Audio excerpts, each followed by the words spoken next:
नमस्कार, आप देख रहे हैं दैनिक रणघोष न्यूज, बेहतर बदलाव की आवाज। वीडियो की शुरुआत करने से पहले आपसे अनुरोध है कि हमारे चैनल को सब्सक्राइब जरूर कर लें। कांग्रेस दलितों को अपना बताकर शोर मचा रही है। भाजपा खामोशी के साथ अपना घर मजबूत कर चुकी है। हरियाणा विधानसभा चुनाव में दलित समाज ऐसा वोट बैंक बन चुका है जिसके चारों तरफ राजनीति परिक्रमा लगा रही है। चुनाव प्रचार में प्रधानमंत्री नरेंद्र मोदी के भाषण की शुरुआत दलित से शुरू होकर दलित पर ही खत्म हो रही है। वही कांग्रेस की तरफ से राहुल गांधी से लेकर तमाम बड़े नेता सभाओं में दलित चालीसा पढ़ रहे हैं।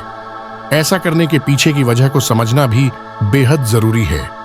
2024 के लोकसभा चुनाव में यह समाज कांग्रेस के साथ इसलिए नजर आया कि भाजपा उन्हें सही समय पर समझा पाने में नाकाम रही, जिसका सीधा फायदा कांग्रेस ने इसी समाज की बदौलत 5 सीटें जीतकर हासिल किया।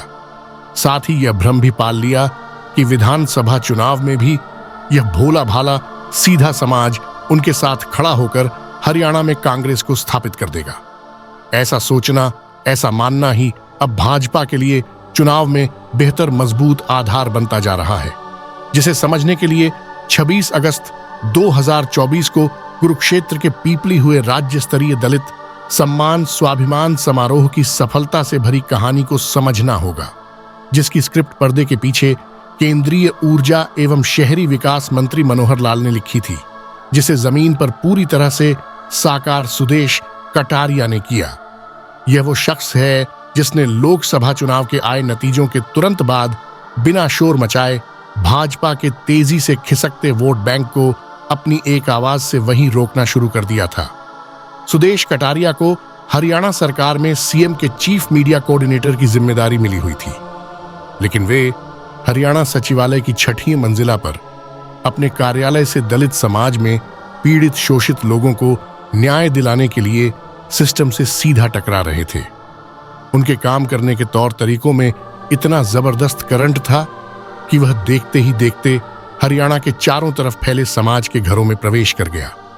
आए दिन सैकड़ों की संख्या में समाज के लोग अपनी समस्या और न्याय के लिए चंडीगढ़ पहुंचने लगे और समाधान होने पर गर्व के साथ गांव में आकर इसका प्रचार करने लगे। नतीजा, समाज के लोगों की आवाज पर सुदेश कटारिया ने अपने राजनीति गुरु मनोहर लाल से स्वीकृति लेकर कुरुक्षेत्र की धरा पर पहला ऐसा शानदार दलित समारोह करा दिया जो प्रदेश की राजनीति इतिहास में कभी नहीं हुआ। इस समारोह में सरकार से लेकर भाजपा संगठन और उनके तमाम पदाधिकारियों को दूर रखा गया। किसी का कोई सहयोग नहीं लिया गया। प्रदेश के टॉप दलित नेताओं को जरूर बुलाया गया ताकि गलत संदेश नहीं जाए। समारोह में केंद्रीय मंत्री मनोहर लाल की मौजूदगी में केंद्रीय कानून मंत्री अर्जुन मेघवाल और राज्यसभा सांसद दुष्यंत गौतम को यह विश्वास हो गया था कि जिस दलित समाज को कांग्रेस ने एक एजेंडे के तहत अपने वश में कर लिया था, वह हरियाणा में अब इस समारोह के बाद वापस भाजपा में लौटना शुरू हो जाएगा। कुछ दिन बाद ऐसा जमीन पर भी नजर आने लगा। प्रत्येक विधानसभा स्तर पर अलग से समाज के मौजिज लोगों की कमेटियों का गठन हो गया। चुनाव में इन कमेटियों की देख रेख में छोटी छोटी सभाएं हो रही है, जिसकी कमान खुद सुदेश कटारिया संभाल रहे हैं।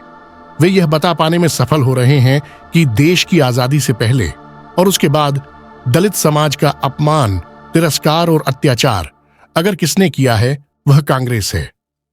सुदेश कटारिया का पूरा भाषण संविधान निर्माता बाबा साहेब भीमराव अंबेडकर के साथ कांग्रेस की तरफ से की गई ज्यादतियों से शुरू होकर हरियाणा कांग्रेस राज में हुए अत्याचारों पर जाकर खत्म होता है।